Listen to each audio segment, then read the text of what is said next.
Okay, so the Elimination Chamber 2019 is done. And I think we can categorically say one thing for a fact.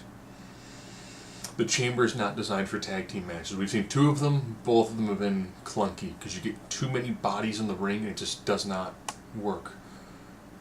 The layout of the match, I think, is just not conducive to having that many people in the ring. Maybe if you had eliminations like early enough, you're only keeping maybe 6 people in the ring instead of getting up to 8 and up to 10, you'd probably be okay. So of course we'll be on with Boss and Hug and Fire and Desire. Clunky. These teams haven't really worked together, so they didn't seem to gel quite well. And plus, with the Chamber, you lose anything you do the outside. Instead of being like, oh, well, I'm going to, roll outside the ring. No, because you roll into a structure. And I was like, well, I'm thinking probably the Riot Squad next. Yeah, Riot Squad. Then the Iconics, which made sense because you wanted to really build like, oh, what's the two face teams going to do? Having the Iconics trying to pin everybody was fine. Like, it worked well. But when you've been a tag team for a long time, I think you really need to have a good tag team moves. The Bulldog to the knee and the I hold your head while you do a running knee feels like it needs something else. Feels like they need a tag team finisher. And then you had the thrown together tag team of Naomi and Carmella. First one's to be eliminated. Okay. By this time, you've now got 8 people in the ring. Then you have Naomi and Tamina come in. You've got 10 people in the ring, and a referee, cameramans at the structure. There's no room to do anything. The Iconics climbs into the Chamber. I liked that. I was like, good. They're the cowardly heels. It makes sense they would try to hide. Having it come down to Boss and Hug, Fire and Desire. Okay, they finally started doing some more high-risk spots, doing stuff on top of the pod. Visually looked nice. Here's how the pod's like, instead of doing the chain top, it's a glass top. So you can stand up and the falling through. Sasha couldn't use her arm, so she improvised a bank statement using her leg. Looked good. They're your champs. Okay. I think it's just the Chamber itself doesn't lend itself well to a tag team match. It just doesn't. Nothing against women. I think it's just that Chamber design is not. It's not conducive to a large amount of people. So not a bad match. Decent way to start us off. Shane, Miz, and the Usos. Miz got another kid on the way. This match was surprisingly competitive. I'm glad the Usos have gotten to a more aggressive side. The finish comes from a skull-crushing finale, roll up into a pin, and Miz being like, no, that did not just happen.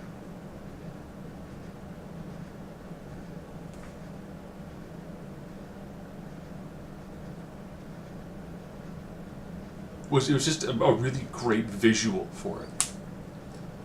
So good to know that someone having their wife pulled over, driving the wrong way down a one-way street in a town they're not familiar with, in a car allegedly reeking of alcohol, and then someone allegedly getting out of the vehicle, allegedly removing their shirt, and jaw-jacking with the cop allegedly, didn't impact that storyline.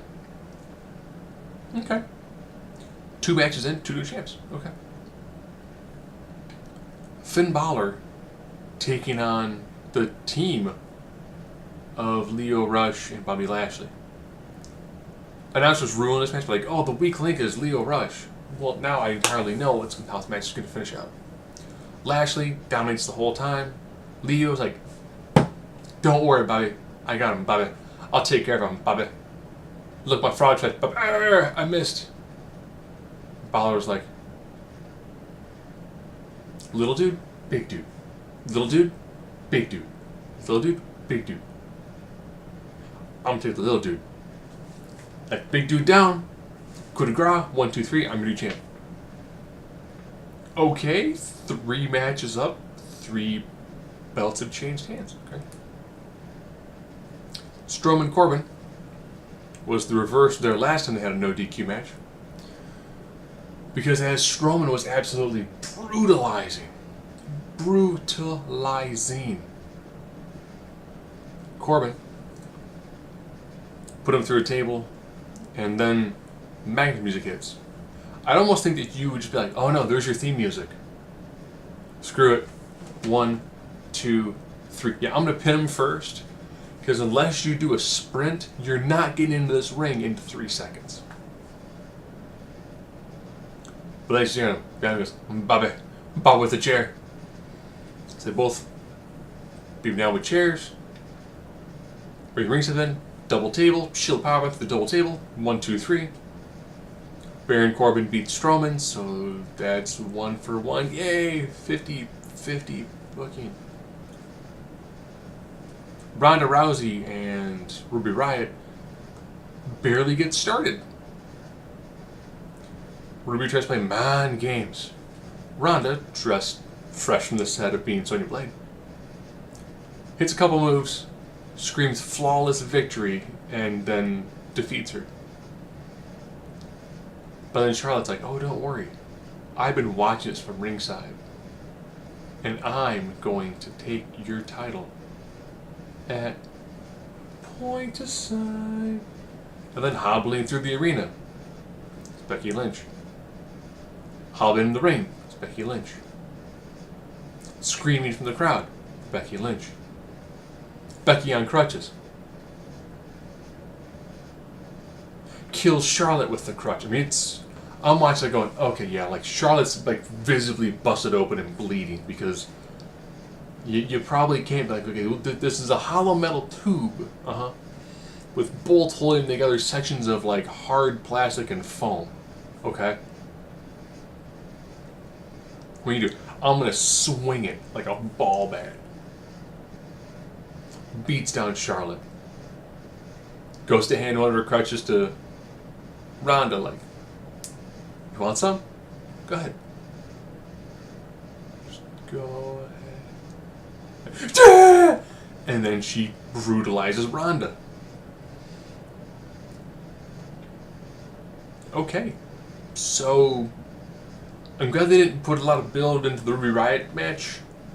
It was pretty much just a way to do a crosswalk triple threat, yeah. What if we have Becky Lynch just murder 2 people in the ring with crutches?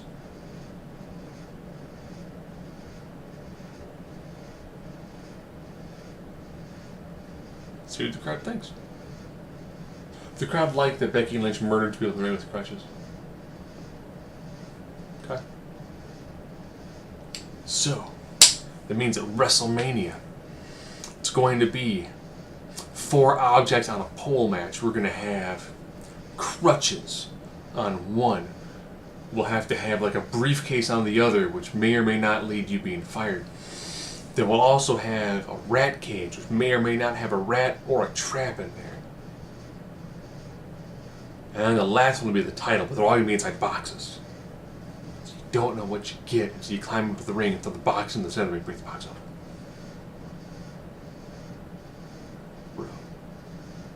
So then we get into our main event. Chamber for the title. I like how on the side Titantron, the reduce, reuse, recycle triangle then forms the point for the WWE Championship. We begin with Bryan and Joe. I'm mad with that. Brutalize each other. Yeah, that works. And followed by Kofi. Crowd. Blazingly hot for Kofi. Followed by Styles. Followed by Hardy. You know Orton's the last one to come in because that's... They know, like, well, Orton's great for like the Rambo elimination. They did some creative stuff in this. I think seeing AJ Styles prone on the top rope with a swanton from the top of the pod onto Styles and then eating the running knee. And I was like, wow, this match is ridiculous. The phenomenal forearm stopped by an RKO, which we know we were going to see. It was great seeing it. Kofi eliminating Randy Orton. And the story of this match, when it came down to Kofi and Daniel Bryan, was beautiful. Crowd super behind Kofi. And I'll be honest, had I been Vince, I almost would have went, ref, audible, what? Kofi's taking it. Wait, what? Kofi's gonna win. Kofi's gonna win. Yep. There were enough near falls that Kofi could take almost any time, which was fantastic. Oh, even I was like, would they give it to Kofi? You've got Fastlane coming up, and man, you know what? You put the belt on Kofi, have Kofi take on, I don't know, Andrade Cien Almas, or Orton, or Joe, or Mysterio for like a dream match. I mean, just have him take on anybody. And then you go, well, guess what? Bryan, Rowan, you have to get past Big E and Xavier. That's when you can then bring back Luke Harper to then set up Daniel Bryan going after his title at WrestleMania. Just to give Kofi that, like 2 month, just because the crowd was so hot for it. But Bryan retained it. It was 1, 2, crickets. Sucked all the air out of that crowd. Hard to think that Daniel Bryan retaining the title would suck all the air out of a crowd, but that worked well. So, men's chamber match, fantastic. Women's chamber match, they put the belt on the right team, just I don't think that chamber is designed at all to hold that many individuals.